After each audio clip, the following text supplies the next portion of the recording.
ನಮಸ್ಕಾರ, ಕರಾವಳಿ ಮುಂಜಾವು ಡಿಜಿಟಲ್ಗೆ ಸ್ವಾಗತ. ನಾನು ಶಿಲ್ಪಾ. ಏನಿದೆ ಇವತ್ತಿನ ಸ್ಪೀಡ್ ನ್ಯೂಸ್ ನೋಡೋಣ ಬನ್ನಿ.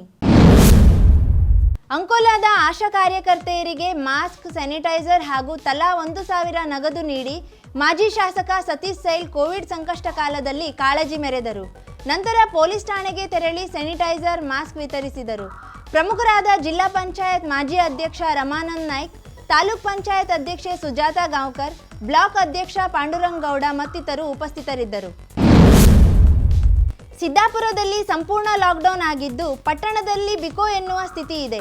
ಜನಜಂಗುಳಿಯಿಂದಾಗಿ ಕೂಡಿರುವ ರಾಜಮಾರ್ಗ, ಅಶೋಕ ರಸ್ತೆ ಸೇರಿದಂತೆ ಪ್ರಮುಖ ಬೀದಿಗಳಲ್ಲಿ ಜನರ ಓಡಾಟ ಇಲ್ಲವಾಗಿದ್ದು, ಅದೇ ರೀತಿ ಬ್ಯಾಂಕ್ಗಳ ಮುಂದೂ ಜನ ಕಾಣುತ್ತಿಲ್ಲ. ಸೋಮವಾರದಿಂದ ಖರೀದಿಗೆ ಬಿಡುತ್ತಾರೆ ಎಂದುಕೊಂಡ ಸಾರ್ವಜನಿಕರು ಶನಿವಾರ ಪೇಟೆಯ ಕಡೆ ಸುಳಿದಿಲ್ಲ ಎನ್ನಲಾಗುತ್ತಿದೆ.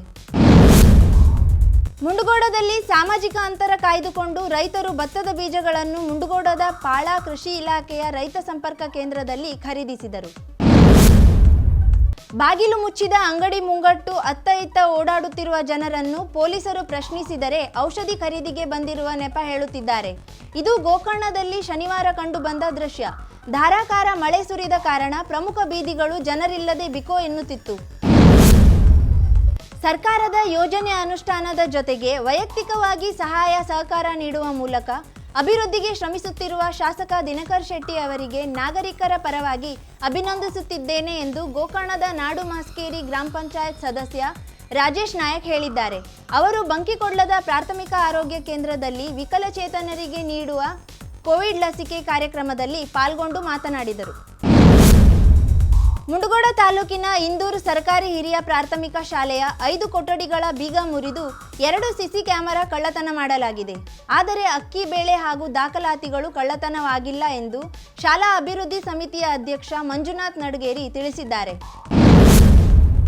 ಕುಮಟಾ ಉಪವಿಭಾಗಾಧಿಕಾರಿ ಅಧ್ಯಕ್ಷತೆಯಲ್ಲಿ ಗೋಕರ್ಣ ಗ್ರಾಮ ಪಂಚಾಯತ್ ಸಭಾಭವನದಲ್ಲಿ ಕಿರಾಣಿ ಹಾಗೂ ವರ್ತಕರ ಸಭೆ ನಡೆಯಿತು. ವಾರದಲ್ಲಿ 4 ದಿನ ದಿನಸಿ ವ್ಯಾಪಾರಕ್ಕೆ ಅವಕಾಶ ನೀಡಲಾಗಿದೆ.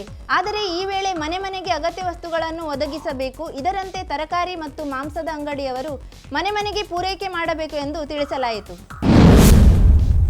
ಅಂಕೋಲಾ ತಾಲೂಕು ಆಸ್ಪತ್ರೆ ಹಾಗೂ ರಾಮನಗುಳಿ ಪ್ರಾಥಮಿಕ ಆರೋಗ್ಯ ಕೇಂದ್ರಕ್ಕೆ ತಲಾ 1 ಆಂಬ್ಯುಲೆನ್ಸ್ ನೀಡಿ ಶಾಸಕಿ ರೂಪಾಲಿ ನಾಯ್ಕ್ ತಾಲೂಕಿನ ಸಾರ್ವಜನಿಕರಿಗೆ ಸಹಕರಿಸಿ ಮಾದರಿಯಾಗಿದ್ದಾರೆ.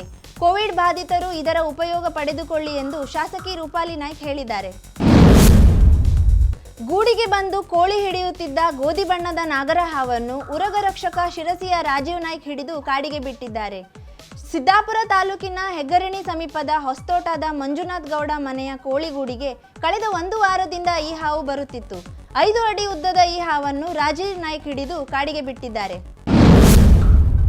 ಗೋಕರ್ಣದ ಪ್ರಾಥಮಿಕ ಆರೋಗ್ಯ ಕೇಂದ್ರದಲ್ಲಿ ಶುಕ್ರವಾರ ಒಟ್ಟು 47 ವಿಕಲಚೇತನರು ಕೋವಿಡ್ ಲಸಿಕೆ ಪಡೆದರು. ಮನೆಯಿಂದ ಆಸ್ಪತ್ರೆಗೆ ಕರೆದುಕೊಂಡು ಬರಲು ಗ್ರಾಮ ಪಂಚಾಯತ್ ವತಿಯಿಂದ ವಾಹನ ವ್ಯವಸ್ಥೆಯನ್ನು ಮಾಡಲಾಗಿತ್ತು. ಪ್ರಾಥಮಿಕ ಆರೋಗ್ಯ ಕೇಂದ್ರದ ವೈದ್ಯಾಧಿಕಾರಿ ಡಾಕ್ಟರ್ ಜಗದೀಶ್ ನಾಯ್ಕ್ ಮತ್ತು ಆರೋಗ್ಯ ಸಿಬ್ಬಂದಿ, ಆಶಾ ಕಾರ್ಯಕರ್ತೆಯರು ಉಪಸ್ಥಿತರಿದ್ದರು. ಕಾರವಾರದ ಕ್ರಿಮ್ಸ್ ಆಸ್ಪತ್ರೆಯಲ್ಲಿ ಆಟೋ ಚಾಲಕ ಮತ್ತು ಮಾಲೀಕರಿಗೆ ಕೋವಿಡ್ ಲಸಿಕೆ ಶನಿವಾರ ನೀಡಲಾಯಿತು. ರಿಕ್ಷಾ ಚಾಲಕರ ಹೆಸರು ನೋಂದಣಿ ನಂತರ 157 ಮಂದಿಗೆ ಲಸಿಕೆ ನೀಡಲಾಯಿತು. ಈ ಸಂದರ್ಭದಲ್ಲಿ ಕ್ರಿಮ್ಸ್ನ ಆರ್ಎಂಒ ಡಾಕ್ಟರ್ ವೆಂಕಟೇಶ್, ಆರ್ಟಿಒ ಅಧಿಕಾರಿ ರವಿ, ರಿಕ್ಷಾ ಸಂಘಟನೆ ಅಧ್ಯಕ್ಷ ದಿಲೀಪ್ ಅರ್ಗೇಕರ್ ಸೇರಿದಂತೆ ಇನ್ನಿತರರು ಭಾಗಿಯಾಗಿದ್ದರು. ದಾಂಡೇಲಿಯಲ್ಲಿ ಹಣ್ಣು, ತರಕಾರಿ, ಮೀನು, ಚಿಕನ್ ಹಾಗೂ ಇತರೆ ಅಗತ್ಯ ವಸ್ತುಗಳನ್ನು ಅವರವರ ವಾರ್ಡ್ಗಳಿಗೆ ತಲುಪಿಸುತ್ತಿರುವುದರಿಂದ ಜನರಿಗೂ ಹೆಚ್ಚಿನ ಸಮಸ್ಯೆ ಆಗುತ್ತಿಲ್ಲ. ಕೆಲವರು ಅನಗತ್ಯವಾಗಿ ಹೊರಗಡೆ ದ್ವಿಚಕ್ರ ವಾಹನದ ಮೇಲೆ ಓಡಾಡಲು ಬರುತ್ತಿರುವರಾದರೂ ಅಂಥವರಿಗೆ ತಾಲೂಕಾಡಳಿತ, ನಗರಾಡಳಿತ ಹಾಗೂ ಪೊಲೀಸ್ ಸಿಬ್ಬಂದಿಗಳು ಬಿಸಿ ಮುಟ್ಟಿಸುತ್ತಿದ್ದಾರೆ.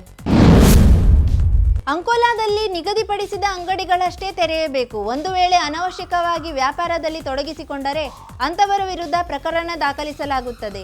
ಯಾವುದೇ ವಾಹನಗಳು ಅನವಶ್ಯಕವಾಗಿ ಪಟ್ಟಣಕ್ಕೆ ಬಂದರೆ ಹುಷಾರ್ ಎಂದು ಸಿಪಿಐ ಕೃಷ್ಣಾನಂದ್ ನಾಯ್ಕ್ ಎಚ್ಚರಿಸಿದರು.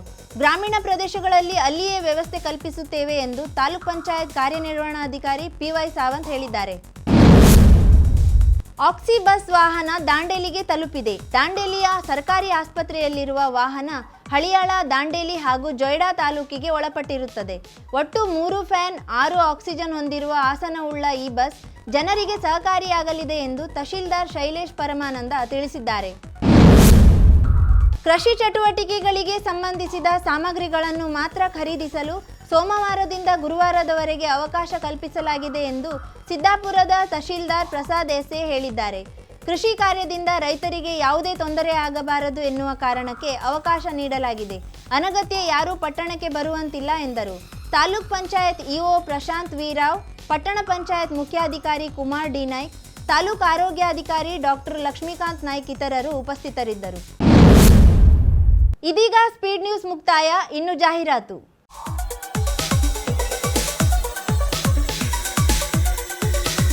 ಸ್ವಾಗತ್ ಜ್ಯುವೆಲ್ಲರ್ಸ್. ನಮ್ಮಲ್ಲಿ ನಿಮ್ಮ ಆಯ್ಕೆಯ ವಜ್ರ, ಬಂಗಾರದ ಆಭರಣ ಮತ್ತು ಎಲ್ಲ ಬೆಳ್ಳಿಯ ಆಭರಣಗಳು, ಉತ್ತಮ ಗುಣಮಟ್ಟದ ವೈಜ್ಞಾನಿಕ ಆಭರಣಗಳು ದೊರೆಯುತ್ತದೆ. 27ನೇ ವಾರ್ಷಿಕ ಸಂಭ್ರಮಾಚರಣೆಯಲ್ಲಿ ನಿಮ್ಮ ಸ್ವಾಗತ್ ಜ್ಯುವೆಲ್ಲರ್ಸ್ ಒಳ್ಳೆಯ ತಾಂತ್ರಿಕತೆಯ ವಜ್ರ, ಜೇಮ್ಸ್ ಸ್ಟೋನ್, ಬಂಗಾರದ ಆಭರಣ ಹಾಗೂ ಎಲ್ಲಾ ತರದ ಬೆಳ್ಳಿಯ ಆಭರಣಗಳು ದೊರೆಯುತ್ತದೆ. 30% ವೇಸ್ಟೇಜ್ನಲ್ಲಿ ರಿಯಾಯಿತಿ, ಮೇಕಿಂಗ್ ಚಾರ್ಜಸ್ನಲ್ಲಿ 50% ರಿಯಾಯಿತಿ. ಇದರೊಂದಿಗೆ ಸುಲಭವಾದ ಸ್ವರ್ಣಲಕ್ಷ್ಮಿ ಉಳಿತಾಯ ಯೋಜನೆಯ ಸೌಲಭ್ಯ ಪಡೆದುಕೊಳ್ಳಿ.